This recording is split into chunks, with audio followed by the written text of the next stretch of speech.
नमस्कार। मैंने पहले भी डिस्कस किया है, फिर भी आज बताना चाहता हूँ कि अगर प्रेगनेंसी में ब्लीडिंग हो रहा है तो इसको हम लोग डेंजर साइन कहते हैं। ये डेंजर होता है, चाहे वो अर्ली स्टेज में हो या मिड साइकिल में हो या लेट में हो, कभी भी हो। अगर ब्लीडिंग हो रहा है यानी कि आपको ये एक वार्निंग साइन है कि आप चीज़ों को समझिए कि क्यों ऐसा हो रहा है। अगर आपके पास कोई अर्ली स्टेज में, जैसे मान लीजिए कि पहले 3 महीने में ब्लीडिंग हो रहा है, तो इसको हम लोग बोलते हैं थ्रेटेंड एबॉर्शन। थ्रेटेंड एबॉर्शन होता है कि मतलब ये थ्रेटनिंग है, एक साइन है जिसमें हम दवा देके, रेस्ट देके उस चीज को हम लोग क्योर कर सकते हैं, वो परेशानी को दूर कर सकते हैं। तो क्यों होता है? कई बार तो इम्प्लांटेशन ब्लीडिंग होती है शुरू में। जैसे इम्प्लांटेशन होता है तो थोड़ा सा ब्लीडिंग होता है, नॉर्मल है, सामान्य। फिर भी आपको सामान्य नहीं मानना है। अगर ब्लीडिंग होता है तो आपको डॉक्टर के पास जाना है। हम लोग अल्ट्रासाउंड करके देख लेते हैं कि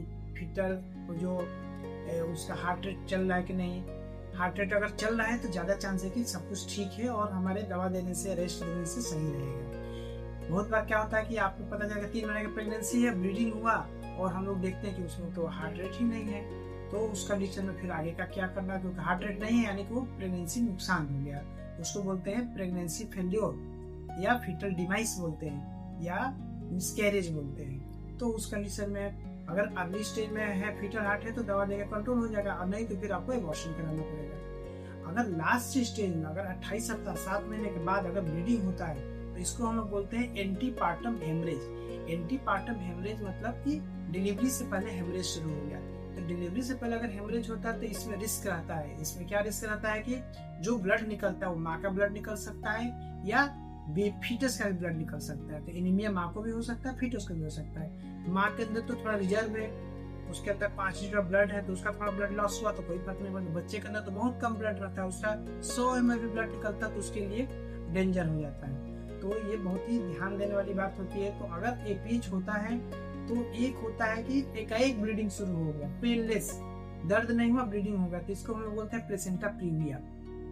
और एक होता है कि दर्द हो रहा है, ब्लीडिंग होने लगा। तो दर्द हो रहा है, ब्लीडिंग हो रहा है, तो 2 चीज हो सकता है। एक तो ये हो सकता है कि प्री टर्म लेबर हो गया, लेबर पेन स्टार्ट हो गया, या एक ये होता है कि अंदर उसको हम बोलते हैं एब्रप्सियो प्लेसेंटी। एब्रप्सियो प्लेसेंटी का मतलब कि प्लेसेंटा और बच्चेदानी के बीच में ब्लीडिंग शुरू हो गया। तो ये भी एक बहुत ही डेंजर कंडीशन होता है। इसमें क्या होता है कि प्लेसेंटा और यूट्रस के बीच में एक ब्लड का क्लॉट आ जाता है, जिससे बच्चे को ब्लड सप्लाई नहीं मिलता। इसमें बच्चे की लाइफ के लिए डेंजर होता है। तो ऐसे कंडीशन में आपको क्या करना है कि बिना जर्क के स्मूथली ड्राइव करते हुए, या आप जैसे भी आ सकते हैं, डॉक्टर के पास तुरंत जाना है।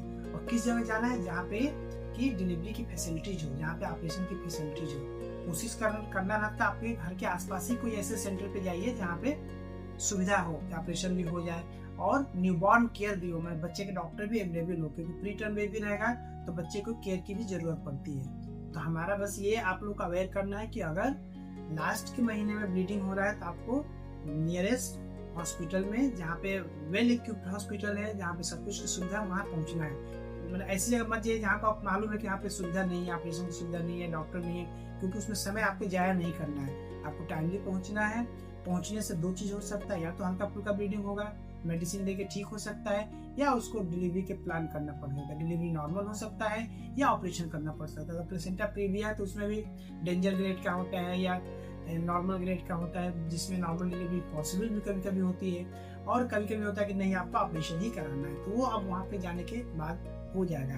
तो आपको हमारा बस बताने का मतलब है कि कभी भी ब्लीडिंग हो तो इसको आप डेंजर साइन समझते हुए तुरंत डॉक्टर से कंसल्ट करना है और आपको पहुंचना है। जर्क थोड़ा यही है कि अगर प्लेसेंटा प्रीविया होता है तो हम लोग बोलते हैं कि जर्क ना हो, क्योंकि बहुत ज़्यादा ब्लीडिंग होने का डर रहता है। स्मूथली वहाँ पहुँचना है, अच्छे से स्ट्रेचर पे या जैसे भी पहुँच पाए, व्हील चेयर पे, या नहीं तो अपने व्हीकल से धीरे धीरे मरीज को हॉस्पिटल पहुँचाना है। धन्यवाद।